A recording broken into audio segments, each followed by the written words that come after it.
guys, it's Aoife from Words of Clover here, and I am here with probably is normally one of my most viewed videos of every year, and that is the worst books of the previous year, which is always a fun video to do, though obviously this is all just my own opinion of the books that I'm reading, and if you like these books, it is absolutely no problem. These are just books that I found for myself either disappointing or just particularly like not well written or just not suited to my own reading taste. So I have 6 books to talk about today, and these are books that I read during 2023 that I just really didn't like for one reason or the other. And I will get straight on into it with the book I read at the very start of 2023, and this one's a kind of interesting one, and it is The Intoxicating Mr. Lavelle by Neil Blackmore. And this is one where it was more kind of the story and the characters that I just really didn't like, not necessarily the writing. In this, I think we are in kind of like the Georgian period, and we are following a character called Benjamin who ends up going on this grand tour of Europe with his brother. And while they are there, they kind of are struggling to fit in kind of in social circles, and they kind of realize that the way they've been raised, particularly by their mother, it was kind of odd in many different ways, and they're starting to learn secrets about their own family, particularly their own mother and her history. And as they are doing this, Benjamin is feeling a little bit like left out. He doesn't really know what he wants to be doing during this grand tour, and he ends up meeting up with this man called Mr. Lavelle, who is a very kind of out there character. He dresses very provocatively in many different ways, and he kind of introduces Benjamin to a whole different world that Benjamin was always kind of hiding from himself, in terms of his own sexuality as well. And the two of them end up in a relationship together.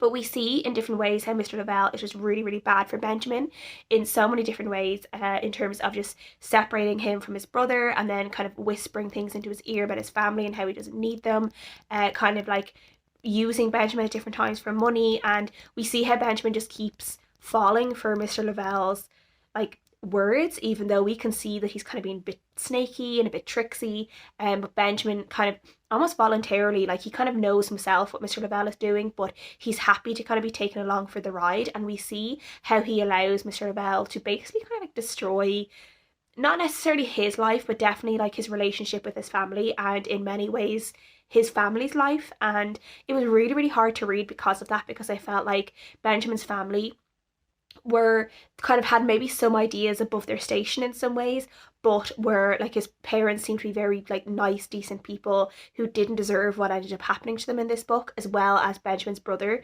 whose only kind of fault really was the fact that he was a little bit of a brown nose in terms of people who were higher up in the social hierarchy than him. But in many ways he was just like a very decent like young man, and we see how Mr. Lavelle utterly destroys everyone. And it was very hard to read in that sense, and I found it a kind of a book that, while as I said the writing itself was fine, it was kind of the feelings that left me with, and how I felt about everything that happened in the characters. I just felt very sad and despondent, and angry at Benjamin for allowing it all to happen as well. In that ways, this is why that is on this list, and I gave it 2.5 stars, as I said. But again, Neil Blackmore is someone who I've read 2 books from, and I'll probably read a third from him just to see how my experience goes with his writing. But yeah, it's definitely on my kind of my worst books. It's not like a bad book, it's just the way the characters were for me, that it ended up on this list. Another book I have on this list is a non-fiction book that I read. I think I read this for the Irish Readathon in March, and that's Heiress, Rebel, Vigilante, Bomber by Sean Driscoll. And this is kind of a look at the life of Rose Dugdale, who was like this infamous person in the IRA, and she was someone who was born in England and grew up in like a very privileged, wealthy background, as she's an heiress to a lot of money. And she ended up walking away from all of that when she kind of started learning about, I think, socialism first off, and then she ended up getting really into this like fight for Irish freedom in Northern Ireland, and ended up getting involved very heavily in the IRA, and doing bits and pieces for the IRA, and eventually ended up in prison. I think she ended up in prison a couple of times. This is basically about her life. And while yes, she had, I think, a very extraordinary life in many ways, there was just certain aspects of Rose's story that I didn't really, I don't know whether it was that I didn't agree with it, but at the end of the day, she was someone who like was a leader in terms of some acts of violence that ended up injuring some people in ways that were, you know, obviously really horrible. Yeah, I just didn't really, I was like, I feel a bit weird about like this book about this person, and like she has done terrible things. Like she doesn't seem to be like a particularly nice person. Generally, I just wasn't a big fan of Rose herself, and just the way she was kind of being portrayed in many ways. I just didn't necessarily, I think, like morally agree with some of it. And then I listened to this actually on audiobook, and it was narrated by a man, and I just had issues with that. I was like, I know it's like the book was written by a man, but I was like, if you're narrating the story of a woman's life, why is it being told to me by a man? Like that just like rubbed me up the wrong way, and I was like, would I have enjoyed this a little bit more if it was in the voice of a woman? I don't know, maybe I would have. But yeah, I just didn't really like that the narrator was a man for a story about a woman. Another book I have on this list is a sci-fi book that I read, and it's called The Big Sheep. This is a book that I had on my kind of like NetGalley list from like kind of like the backlist of NetGalley that I really needed to get to, and for some reason I really thought that I was going to love this, and it ended up being a big disappointment for me because I really didn't.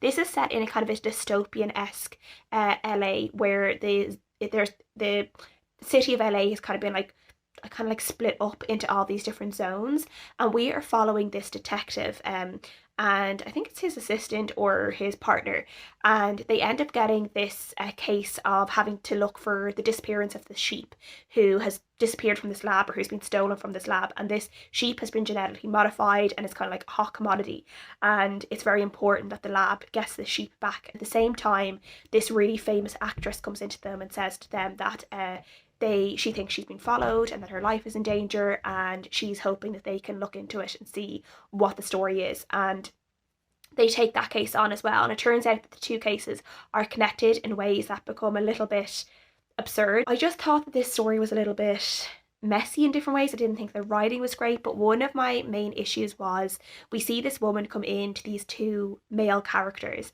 and this woman comes in, she's extremely beautiful, she's an actress, and number one, all you ever hear from the male character who you are following is how beautiful she is, everything about her physical appearance and how attracted he is to her. There was a lot of like sexualizing of her that was just a little bit uncomfortable. And then she's basically obviously afraid for her own safety. She's afraid that someone is out to get her. She doesn't know why. And then immediately she is shut down by them, and they're like, well, you're a very pretty woman, so people will obviously want to know more about you, and stalkers are inevitable for, you know, the career that you're in. You're always going to get a stalker, so it's probably no big deal. And I was like, for like, women are being killed every day by people like that they know, but also like their lives are being put in danger in terms of stalkers, revenge porn, domestic violence, like all these different reasons. And just to see a woman being shut down like that because, oh well, you're pretty, so this is what like you should expect, just like pissed me off, and I just really didn't like it. And then that story like ends up, I'm not sure who will read this, but like if you don't want to know, come back when I have my hand down. But that girl ends up being killed in the end, and there's a whole thing around like clones and stuff, and she's not the original, but she does end up dying, as does some of her counterparts. And it was just like, well, she had every reason to be afraid for her safety, because obviously there was someone out to get her, and it was just a big fail on the detective's part that they didn't take her seriously. So yeah, this was just really disappointing, very frustrating at times. I just felt like the male gaze and the male voice in this was really derogatory towards the female characters. There wasn't a lot of good female characters either, and yeah, I just really didn't enjoy this. And then there was a book that, again, I wasn't sure if I was going to love this, but I'd heard so many good things about it from people who I normally get romance recommendations from. And maybe it could be that I just need to figure out kind of the type of dark romance that I like, but this one definitely wasn't it. And that is Still Beating by Jennifer Hartmann, I think is the author. And this is one that I've heard quite a lot about. It's a very kind of taboo, super dark romance. So if you're not into the dark side of romance, then like definitely don't read this. But in this, we're following a woman who is her sister is getting married to this man who she really does not get along with at all. She really doesn't like him, and he doesn't really like her, and they're always arguing, always just like getting on each other's nerves. And then one day when they're out and they get into this argument, and they both drive off separately, and then the two of them end up getting kidnapped by this man who kind of gets off of kidnapping people who don't like each other and then putting them in a situation together, like a really traumatic situation together, to make them basically develop feelings for each other, and then he kills one of them in front of the other. And We see how the two of them obviously are together in this like dungeon basement, like tied up, and they kind of like are talking a little bit more, getting to know each other a bit better, and also obviously like bonding over this very traumatic experience that they're going through. And then things get even worse when they are forced by this man to be physically intimate with each other. And this obviously, so that there's that, and then also the female character is raped by the guy who's kidnapped them. So there was a lot of like dark subjects in this, as you can imagine. They eventually do escape, but then you're seeing kind of like what comes after that. How do they go back to their normal life?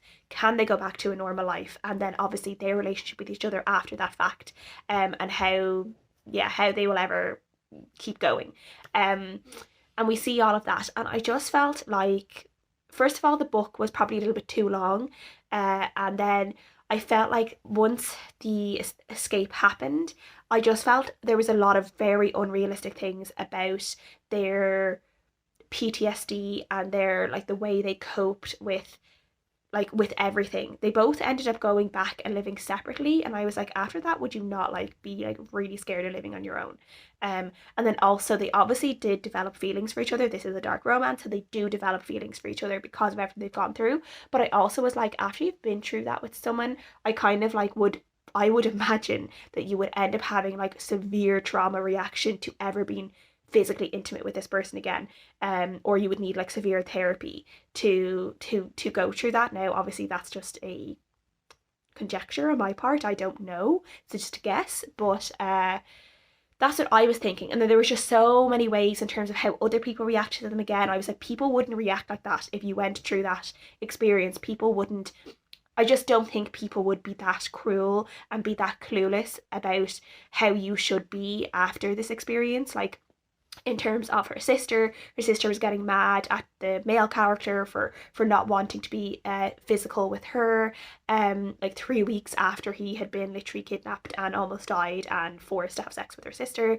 And she was getting mad at him, and then she was getting mad at the sister for then being close to that guy, and it was just really annoying. And then there was a real thing about like, this girl is like, the main character was better than her sister because her sister like makeup and like would do her hair and wear high heels, but the main character was just like bookish and didn't wear much makeup and didn't really care about clothes and stuff. So she was like portrayed as like a better type of girl because she didn't like, she wasn't into makeup and all these other girly things. And I just really didn't like this, like, what type of woman you should be, and this is bad and this is good, and I really didn't like that at all.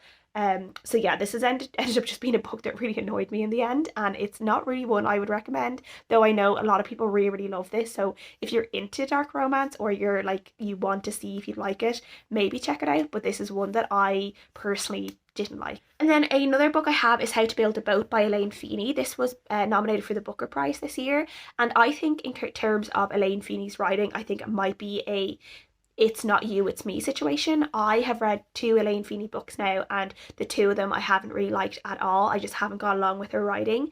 In this one, we are following the story of a young boy who it's never really made clear, but it seems like he is autistic, and he ends up going to secondary school, and he's kind of having a hard time in secondary school, an all boys secondary school, in terms of fitting in. And he's kind of taken under the wing of this teacher, 2 teachers. First of all, I think it's his English teacher, and she kind of like takes him in and is kind of like looking out for him, and then also the woodwork teacher in the school as well.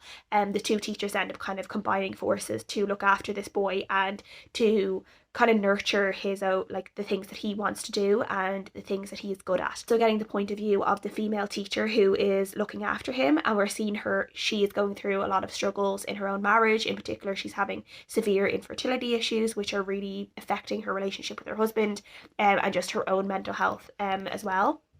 And we're seeing how everything kind of collides together. And this is one that I just felt there was parts of it that were, I don't know whether it was a bit saccharine, or I just wasn't completely comfortable at times about how the young boy was portrayed and how his kind of neurodivergence, I guess, was treated or portrayed. And I was like, because as I said, it's never actually named that he has autism. It's just kind of very heavily implied. And yeah, I was just kind of, I just wasn't sold on it, and there was just something about it that was lacking in a lot of different ways. And I was kind of like, what is the actual point of some of the story, particularly like even the female teacher. I was like, what is her story, like what is she trying to achieve with all of this? It's very like unclear, and then we see how like things just really fall apart in her personal life. And yeah, there was parts of it that I was like, I don't really see the point, I don't really see what the author is trying to do with all of this.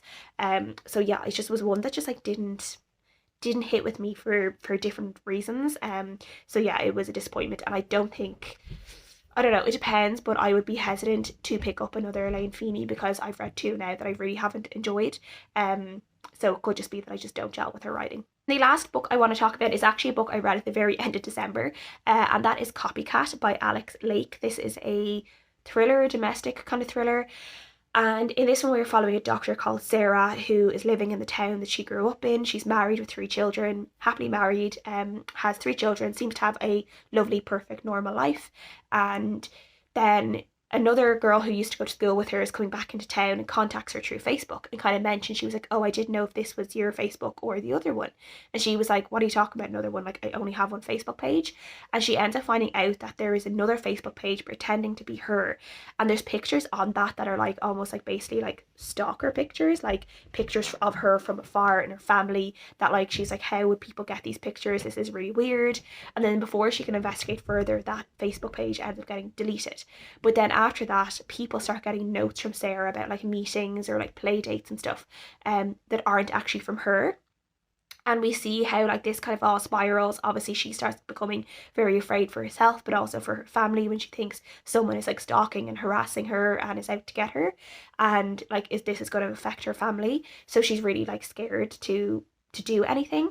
And then as she becomes a little bit more like frantic about everything, more notes and weird things like are happening like perfectly from her, and people start questioning if she knows that she's actually doing this. Is this a subconscious thing that she might be doing? Her husband starts doubting her, her friends start doubting her, and her reality is just becoming very, very like stressed and weird.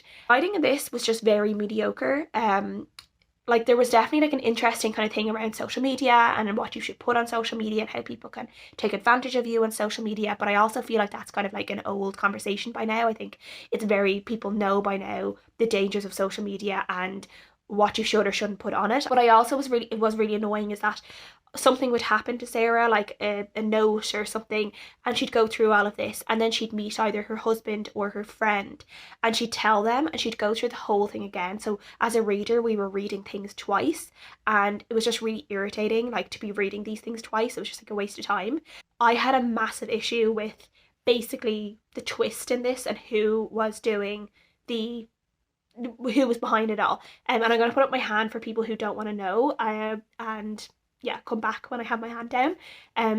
So basically what is happening is the person who's doing this whole thing is Sarah's best friend, and one of the reasons she's doing it is because when they were younger, she had an abortion that Sarah like was supportive of her doing, and like kind of encouraged her to have an abortion because they were like, I think 17 or 18 at the time, and it would have like, you know, affected her college and her future and stuff like that. And because of some complication of that abortion, this friend is now infertile, and she is a stepmother to 2 young sons.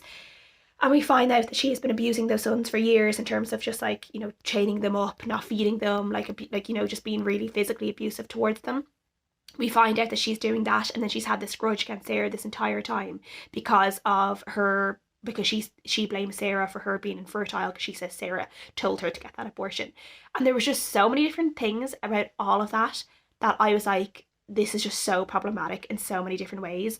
I feel like the trope of an infertile woman is gone mad and doing these terrible things is just lazy and wrong. And yeah, it's just like, we don't need to do that anymore. Like, then you had like the evil stepmother trope that was really annoying, and then generally the whole thing was just stupid, and I was like, I feel like there's no way she would actually get away with it. And also the madness like comes out in her. I was like, there's no way she would have actually been able to hide that from people. There were just so many things that I was just like, this is so stupid, so annoying, so lazy, that I really didn't like it.